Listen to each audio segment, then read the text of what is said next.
All right, now I am going to talk about assignment 2.09, writing an effective conclusion. And again, the conclusion is based on um, the thesis statement as well as the body paragraph and outline that you wrote previously. Okay, so you're just doing a conclusion. So you have a thesis statement. You did not do a full introduction. You just have the thesis statement. Okay, you created the outline as if you were writing the whole essay, but for 2.08, you were only asked to draft one body paragraph dealing with the effectiveness of advertising toward teens, dealing with your um, specific topic and whether you thought it was effective or ineffective. Okay, so either way that you went with that was fine. All right, so now we are writing an effective conclusion. All right, so we are going to write a full-fledged conclusion. Okay, so we did not do a whole introduction, just the thesis statement. We did an outline as if we are writing the whole paper, but we are only did one body paragraph dealing with the effectiveness of advertising toward teens.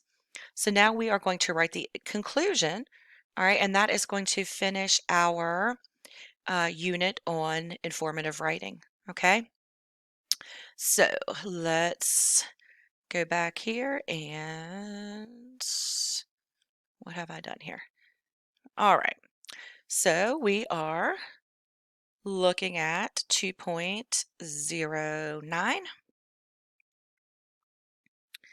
and let me get there. And again, this will end this unit. All right, writing an effective conclusion. So again, we always want to make sure that we are going through the lesson first. This tells you a lot of stuff, all right? So you're going to review the requirements of an effective conclusion, and then you are going to write the conclusion. All right. This is going again right on this graphic organizer that we have been using for almost this whole unit. Okay. So you have, this is the same one again that you have your sources on, your one sentence thesis statement in, the outline, as well as your body paragraph. Notice body singular, so you only had to write one. Make sure you did it right, okay? And then your conclusion. All right, and again, if you go to print, you know, you can, this will save to your Google Drive, and you can, if you don't have everything in there, it's helpful for me that you have it all on one page that I can see your process and everything that you have there, okay? All right, and we want to make sure that we go through the lesson. All right. And watch this video. All right. You want to restate your thesis. So you want to keep your main idea from your thesis, but you want to state it in different words. You want to repeat the idea, but not repeat your words, if that makes any sense. So you don't want to just copy and paste your main ideas from your thesis statement. You want to keep that main idea, but it's like paraphrasing yourself. So what are other words that I can use to get the same idea across? Okay. So you want to make sure that you do that. So make sure that you watch that video. All right.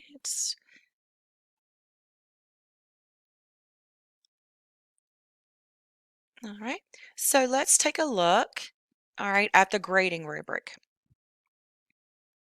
So you have written an excellent conclusion with a restatement of the main idea of the paper. Okay, so if you said, like I focused on technology and I said advertisements aimed toward teenagers dealing with technology are effective. Okay, so what I want to do is I want to restate that main idea of the fact that technology advertisements are effective. Okay, so I want to restate that. I want to keep that same idea, but I want to use different words for that. Okay, then your summary coming in your conclusion is you are highlighting the summary, the main points of your paper. Okay, now we just wrote the one body paragraph using Say Me Matter with 2 examples, all right? So we only wrote the one paragraph dealing with if they are effective or not. Okay, so that is what you're going to focus on. So the summary of your main ideas, I'm going to summarize why this iPhone commercial was persuasive to teenagers. I'm not using my same words. I'm not copying and pasting my evidence. I'm simply just paraphrasing or summarizing why that commercial was persuasive. And remember, previously you looked at ethos, logos, and pathos. So I would look back at that, and that might help you in your reasoning. Okay. And then I'm also going to explain why the article or the advertisement that I saw for PlayStation 5 also is effective. All right. In getting teens to buy their products. All right. So again, I'm not going to present everything that I did in that body paragraph for my conclusion, but I'm going to summarize, why that advertisement was effective. Okay. All right. Whoops, whoops, whoops. Okay. And then you have written an excellent conclusion with a lasting impression for your readers. So after you have restated the main idea from your thesis, you have summarized the main points of that body paragraph on effectiveness. All right. Leave your reader with something to think about. Okay. A lasting impression, dealing with the effectiveness of advertising toward teens. All right. So again, leave them something to think about. Um, if you have any like percentages or statistics or something on, um, how much teens are spending on these products dealing with the particular subject or theme that you have, you could put that there. You would need to cite that, um, but you could put that as well. All right.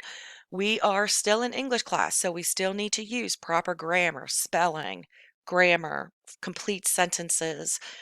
Make sure that you are using quotations when you directly quote something. You're using your commas properly. Make sure you have, if you do put something extra in that conclusion, make sure you have cited that if you took it from a particular source. Okay. All right. And then that is going to be your conclusion. And again, you will submit that um, on this same graphic organizer. All right, that ends our unit on informative writing. Next week, we will start narrative writing, I believe, and I will do my best to try to maybe get those videos up this week sometime for those of you who are working ahead. Okay, just a reminder. One, please make sure to do your best to stay on pace. It's not necessary that you work ahead of pace, but you can. Um, Make sure that you are logging in 30 minutes a day or 150 minutes a week. And that's not per class, that's all together, okay, for attendance. And um, again, make sure if you have any zeros for me, I have probably set a comment that you didn't give me permission to access something. Or if you didn't do it right, I've probably set it to where you could resubmit it. So make sure that you resubmit it. Okay. And again, at some point this week, I'm going to set up the system to enter zeros for work that is late. But please know, and I'll send an email out as well, you can still turn it in and you can still turn it in for full credit. I just don't want you to get a misrepresentation of your grade. All right, have a great week.